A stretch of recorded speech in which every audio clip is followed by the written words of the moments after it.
Estoy con el doctor Santiago Reimondes, médico cirujano del Hospital Privado, y lo he invitado especialmente porque hubo un otorgamiento hace muy poco por parte de la Joint International Commission al Hospital Privado, que no son muchos los que lo tienen en América, y entonces es importante saber que acá en Córdoba nosotros tenemos la suerte de tener un hospital con reconocimiento internacional. Esa es la idea. Santiago, gracias por venir. Un gusto tenerte acá. No, por favor, usted sabe muy bien que para mí es un placer enorme estar con usted. Bueno, contanos este otorgamiento de la Joint Commission Internacional. Con todo gusto. A ver, el Hospital Privado ahora en el 2024 logró una acreditación que, como usted bien se dice, se llama Joint Commission Internacional. ¿Qué significa para bajarlo al llano y que lo entienda la gente? La Joint Commission es una organización sin fines de lucro, ¿sí?, con origen norteamericano, pero que funciona en todo el globo, que solo acredita de manera muy selectiva aquellos hospitales o sanatorios, digamos, que hayan alcanzado ciertos estándares, ¿sí? Básicamente se basa en dos pilares: lo que es la seguridad del paciente y lo que es la calidad de atención, ¿sí? Nosotros hace muchos años que venimos trabajando por esto. Por supuesto, la pandemia nos jugó un poco en contra en esta cantidad de años que esperábamos adquirir esto. Pero finalmente se logró cumplir con entre 1.200 y 1.600 puntos de control que exige la Joint Commission, digamos, ¿sí? Desde cosas muy simples, como por ejemplo higienizarse las manos antes de ingresar a una habitación, es mandatorio, no lo puede hacer nadie. Es decir, lo deben hacer todos, eso quise decir. Y cuando salen de la habitación, colocarse el alcohol en gel. Si quiere, puedo darle un ejemplo de lo que es en mi profesión, digamos, lo que yo hago día a día, la importancia que tiene la seguridad del paciente. ¿Cómo va a ser intervenido quirúrgicamente un paciente? Al paciente se le solicita se le dice que va a entrar a quirófano porque ya llegó su hora. Hay un camillero que se encarga de preguntarle su nombre y su apellido y chequea con una pulserita que sea el correcto. Es decir, ya ahí tenemos un primer punto donde se chequea que esté todo bien. Ingresa a la sala de inducción de anestesia. De manera inmediata un técnico de anestesia o un anestesiólogo le hace una serie de preguntas de seguridad, como por ejemplo el nombre, el apellido, la fecha de nacimiento, si es alérgico a una medicación. Rescatemos que anestesia va a usar muchos medicamentos, entonces hay que tenerlo en cuenta.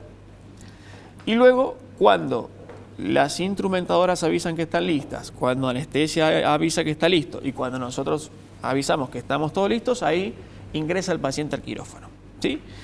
Dos cosas que quiero contar que son muy importantes. Apenas ingresa el paciente a quirófano y se coloca en la camilla para ser intervenido, de manera inmediata la instrumentadora circulante, es decir, la instrumentadora que va a ayudar a la instrumentadora que está con nosotros en quirófano, hace preguntas de seguridad muy importantes para el paciente. De nuevo, el nombre, la fecha de nacimiento, de qué va a ser operado. O sea, el paciente tiene que decir de qué va a ser operado para limitar al mínimo a cualquier equivocación. Si supongamos va a ser operado de una hernia inguinal, debe decir si es el lado izquierdo o derecho, ¿sí?, para evitar cualquier problema de ese tipo. De vuelta, si es alérgico a alguna medicación, si tiene alguna prótesis que no nos haya contado y que debamos rescatar antes de la cirugía, ¿sí? Se prepara el paciente, se pone los campos quirúrgicos, el paciente ya está dormido, estamos todos listos para empezar. Rutinariamente, un cirujano que hace la incisión y comienza la cirugía. No, acá viene lo interesante. Es mandatorio y obligatorio, y lo hemos creado a partir de hacerlo de a poquito, fue llevando mucho tiempo, hacer lo que se llama checklist. El checklist, ¿qué quiere decir? Toda persona que esté en el quirófano debe cesar su actividad y mirar hacia las personas que van a hacer el chequeo de seguridad, ¿sí?, que se llama checklist. Y todos, a pesar de que nos podemos haber conocido hace un mes o hace 20 años que operamos juntos, todos y cada uno deben presentarse con nombre y apellido y cuál es su función dentro del quirófano. Entonces yo, por ejemplo, en mi caso digo Santiago Reimondes, cirujano de cabecera del paciente, ¿sí? Se presentan los residentes, se presentan las instrumentadoras y dicen su rol, y se presenta el anestesiólogo y dice su rol, ¿sí? De tal manera, y si muchas veces tenemos estudiantes, los estudiantes deben decir su nombre y apellido y manifestar que son estudiantes que vienen a observar la cirugía para aprender.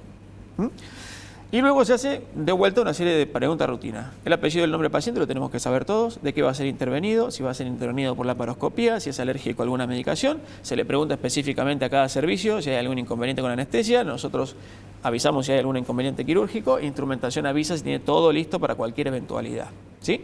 Una vez que se cumplió todo eso, recién el cirujano hace la incisión y comienza la cirugía. Y tiene que haber, avisado previamente los pasos críticos de la intervención. Es decir, les avisa a todo el resto cuáles son los pasos críticos que uno puede tener en la cirugía, donde puede haber alguna complicación. Entonces ya el equipo está preparado y alerta para ese momento, ¿sí? Una vez finalizada la cirugía, ¿se va el paciente inmediatamente? No, se hace lo que se llama time out, que es lo siguiente al checklist, que básicamente consiste en volver a repetir el nombre y el apellido del paciente, ya no tanta información porque ya todos lo conocemos, pero cómo salió la cirugía, si anestesia nota algo en particular que deba indicar internación en piso, o alta ambulatoria o indicación en terapia intensiva, y comentar cómo salió la cirugía, si salió todo bien, a dónde va el paciente. Y recién ahí el paciente sale de quirófano con todo ese proceso hecho. Esto, que resulta bastante sencillo de entender y explicar, nos llevó mucho tiempo, pasito a pasito, de ir logrando, porque no era nuestra cotidianidad, digamos.